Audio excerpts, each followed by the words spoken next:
It was a match long awaited by the Dragon Ball community since the introduction of the Tournament of Power, as at long last, the legendary assassin of Universe 6 collides with the ultimate Universe 11 Pride Trooper, as for the first time, we bear witness to Hit battle against Jiren, all while Frieza lends an unexpected hand to Goku in aiding him following his battle with Jiren. But the question on everyone's mind is, did Hit expose any weakness that could favor Goku in their future rematch? What is going on, Dragon Ball fans? Welcome to my Dragon Ball Super episode 111 review entitled The Surreal Supreme Battle Begins, Hit versus Jiren, leading into next week's exciting episode of Dragon Ball Super episode 112, which is supposed to be Vegeta's resolve in what promises to be a very entertaining episode. But this episode as a whole was everything we've been looking for in terms of seeing Hit collide with Jiren. Ever since the 1 hour special, we were all wondering to ourselves, how exactly is Hit going to fare up having to fight against Jiren, especially since Jiren now is confirmed to be on a god tier level in comparison to the gods of destruction. And again, I do want to let you guys know, if you guys are new to this channel, don't forget to go on ahead and punch that subscribe button and turn on all notifications on this channel. That way you guys can be notified whenever a Dragon Ball video is posted onto this channel, in conjunction to news, information, updates, spoilers, and discussions. Hashtag notification squad to be up to date with all the latest in Dragon Ball. Hit versus Jiren has to be, if anything, one of the most anticipated, if not the most anticipated battle for the Tournament of Power, having to predate months in advance. People were often wondering, can the legendary assassin put a dent on a fighter who is supremely more powerful than Goku? In which, to an extent, we got that answer in this episode, as we kick the episode off exactly where we left off, with Frieza having to hover over Goku's body while extending his hand out and telling Goku, nobody could see us, so here you go. And at first glance, Goku seemed like he was kind of panicking. He was like, Frieza, and then out of the blue, just as each and every single one of us predicted, Frieza gave Goku some energy. And even Frieza quotes Goku's dialogue from back on planet Namek in saying, you should be able to move now, even with your body in this state, do as you please. And he took off. And I just love how he pretty much taunted Goku in trying to reminisce back during the old days of planet Namek. And the narrator even said early on in the beginning that the reason why Goku died out so quickly was because Goku burned out with his powers. He wasn't able to sustain the form, thus burning out, giving Jiren the advantage. Now, speaking of Jiren, just as early on as the fight began, with pretty much Hit throwing the first left shot, as Jiren not only catches his attack, but also flips him and kicking him around. Now, what's interesting to note about this is early on in their fight, Hit automatically uses time skip, and to no avail. Now, Hit is using time skip, he's trying to outmaneuver Jiren, and Jiren is just too fast. And even dumbfounded by Krillin and Ten Shinhan alongside Whis, everyone is wondering as to what the heck is going on involving Hit and Jiren. Now, Jiren says to Hit, do you really intend to defeat me? With Hit having to reply by saying, it's my job, in which Hit then later on uses cross dimension in trying to get behind Jiren and striking him with one vital blow to the back. But of course, Jiren just seems like he's too much even for the assassin. Now, the whole time skipping movement I personally do like, because seeing how Goku fought Hit in their rematch back when Hit came to Earth, it's safe to say that someone else on Goku's caliber, if not higher, could also break through Hit's time skip, and that's exactly what we saw. But here, Jiren did it absolutely effortlessly. So, in my opinion, early on, the fight with Jiren and Hit was so intense, you can literally feel the tension as Hit is approaching Jiren and vice versa, with all the gods from Universe 6, Champa and the Kais, having to be deeply concerned that there is nothing that Hit could literally do to outmaneuver Jiren in trying to get around him, in trying to spot some sort of a weakness. And we see how Jiren tells Hit to stop doing the same thing over and over, but Hit says it's a part of his job to do what he needs to do to take him down. And for the first time, just to everyone's surprise, we are introduced to the Universe 6 Namekians as they attempt to try to shoot Goku from behind, because Goku crawls up next to these rocks and he's low-key watching Hit versus Jiren, in which I think is a good idea because going further into their fight, hopefully down the line, Goku needs to understand and recognize possibly some of Jiren's weaknesses. So now we have the Universe 6 Namekians encounter Piccolo and Gohan, and Piccolo had the illest smile on his face. I personally enjoyed it as they clashed against each other, all while in the distance we have Vegeta clashing with Ribrianne. I don't understand why Ribrianne was giving Vegeta a bit of a hard time, because Vegeta was letting out like these rapid keys and Ribrianne is like rolling into it, and to her surprise, you know, she's actually withstanding base form Vegeta. And I love how Vegeta is literally punching Ribrianne and she gets knocked into the rocks until one of her teammates saves her. So it looks like Ribrianne is going to remain for a very long time, given the idea that she is seemingly enough a very important character for Universe number 2, even though I highly disagree with showing Ribrianne like in any episode at all. We saw Vegeta clash with her as we saw Gohan and Piccolo clash with the Universe 6 Namekians. And all while this is happening, Vegeta pretty much lost them, because as he was blasting Ribrianne, we saw how Ribrianne and her teammate pretty much hid underneath these rocks. So she's low-key playing it safe until Rosie actually slaps her underneath the rocks, which I truly did enjoy, because Ribrianne is starting to have doubts in winning, and then out of nowhere Rosie slapped her and trying to knock some sense into her. Either way, in my opinion, I don't think Ribrianne was needed in this episode at all, in which I am going to rant in my breakdown review later on. But going back to Jiren and Hit, literally from the very start as these two fought, Hit had no chance. He's literally trying to do everything he could, but even trying to puncture through his defenses, Jiren manages to knock Hit down, and the Universe 6 Saiyans, Kaba, Kale, and Khalifa, they're all watching from a distance, and Khalifa thinks that she's all big and bad and tough, and she wants to approach Jiren, and literally Kaba stops her. So I love how Kaba is taking initiative and telling her, wait, you don't understand the gravity of the situation, you don't know how powerful Jiren is, let him combat Hit on his own. And all while this is happening, finally we get to see how Hit strikes Jiren with one of his most powerful attacks, the one invisibility shot that he needed to get on Jiren, in which the first shot did nothing. However, the second shot is what actually did it for me, because as Hit struck Jiren right in the heart, he quickly used cross dimensions to get behind him, and he literally struck Jiren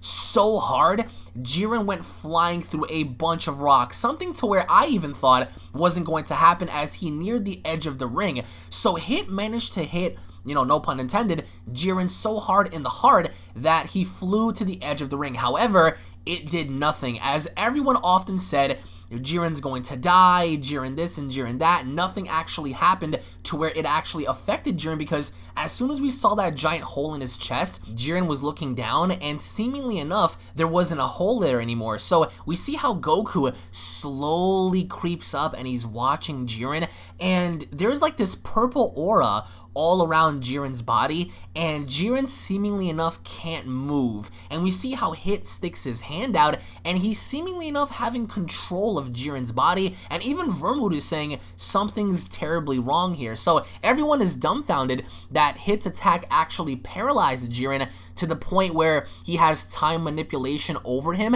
So everyone is impressed, including Champa and Vermouth, in the idea that Hit is just staring down Jiren, but he's actually having a hard time in holding him off, because as he's holding him there, because Jiren is paralyzed, he then requests for Kaba to leave Jiren to him and not interfere.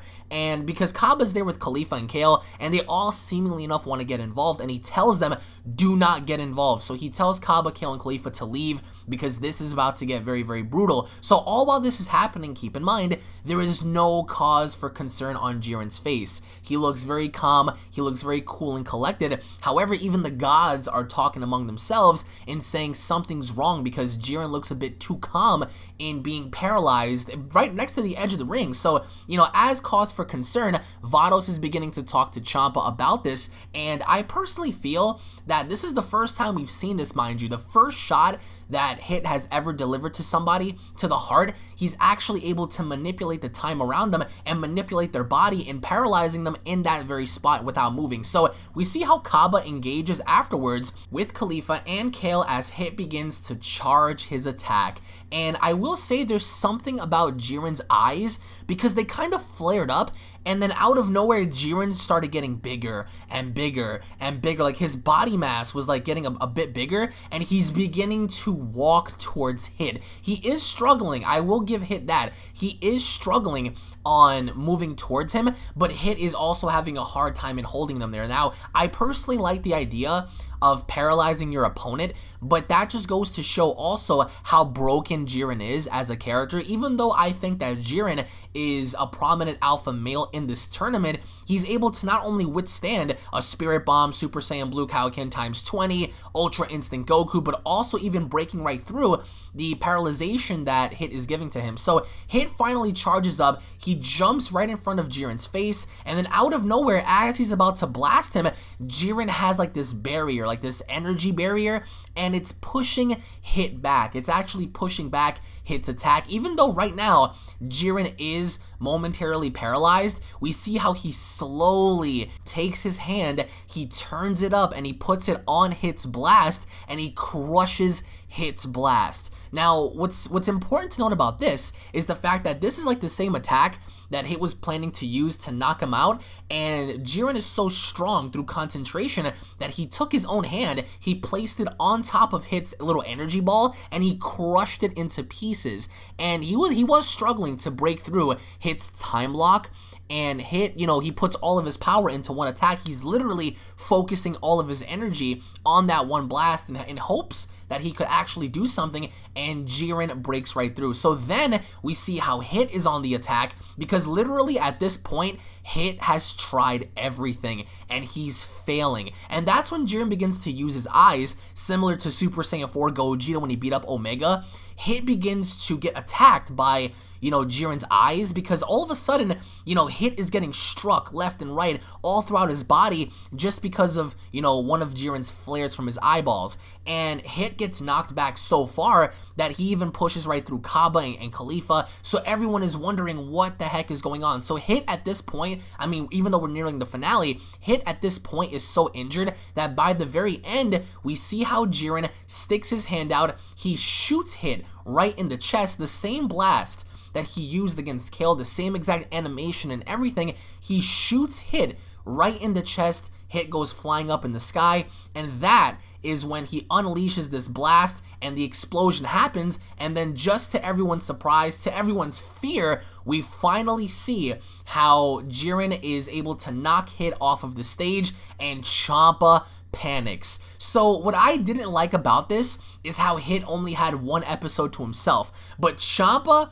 had a heart attack. Champa literally at first glance, he saw Hit and he was like, what happened? But he did give him respect in saying, you fought well. And that's when Hit said it was all over once he broke through that attack. So even Hit knew that it was all over once Jiren broke right through the time lock. And that is scary to know, because that's Hit admitting that there was nothing that he could have done. And the time indicates that the tournament has officially reached its halfway point. So at this very moment right now, we are legitimately halfway done with the tournament, because we see the pillar drop, but even then we see how Dai Shinkan raises his hand in declaring that there's only going to be, you know, half of time left. And of course, as he raises his hand, the sky turns green. It's so weird. I personally enjoy it because it reminded me a lot of the Zamasu and Future Trunks story and whatnot. But we see Jiren, he's hopping around, and he finally links back up with Toppo and Dispo, as, you know, Jiren is looking out in the distance and he spots Goku once again. So in my opinion, I think that for what it was worth, it was a very good episode. But by the end of it, we also get to see how quickly Jiren is beginning to meditate, literally like right in between Toppo and Dispo. And as he's doing this, the rocks all around him are hovering, and even the Omni Kings are like, whoa, what's happening? So Jiren, if anything, guys, has to be one of the most impressive yet broken characters that we've seen in a long time, because as this is all happening, even Vermouth is acknowledging the fact that Jiren is now beginning to recover and he's recuperating and gaining more energy, and the idea that Jiren is certain that there's nobody left that can rival him, and with nobody left to rival him, he starts to meditate. So then we see Toppo and Dispo collide against one of the Universe 3 fighters, and what I love about this is the Universe 3 fighters are legitimately trying to charge Jiren as he's meditating, and their plan pretty much backfired because they tried to jump him in a way, and it was because of Jiren's barrier that prevented one of the Universe 3 fighters from doing any damage at all. So in comparison, I love the idea of Hit versus Jiren. I just thought that this happened way too quickly, but I would like to know what you guys have to say down in the comment section below. What are your overall thoughts on this battle? What are your overall thoughts as to the end result of Hit versus Jiren? What are your overall thoughts on seeing the Universe 6 Namekians in action? What are your overall thoughts on this episode? Did you guys believe that, in your opinions, that this episode was better than any of the episodes we saw last week for the 1 hour special, including episode 109 and 110? Do you guys believe that this episode topped those episodes, or did you guys feel as if this episode kind of dipped below your standards? Post your comments down below, guys. Also, I do have to say, tune back in for the breakdown review, as we are going to be ranting about a few things that I've noticed in this episode, in which will be mentioned once again as I rewatch the episode one more time on Crunchyroll. So post your comments down below, guys. Thank you all so much for watching. If you guys are new to this channel, then be sure to go on ahead and punch that subscribe button, guys. If you guys enjoyed Dragon Ball Super episode 111, be sure to go on ahead and slap a like down below. Tune back in for more, and I'll be seeing each and every single one of you guys down the comment section below. Have a great night, everybody. Peace.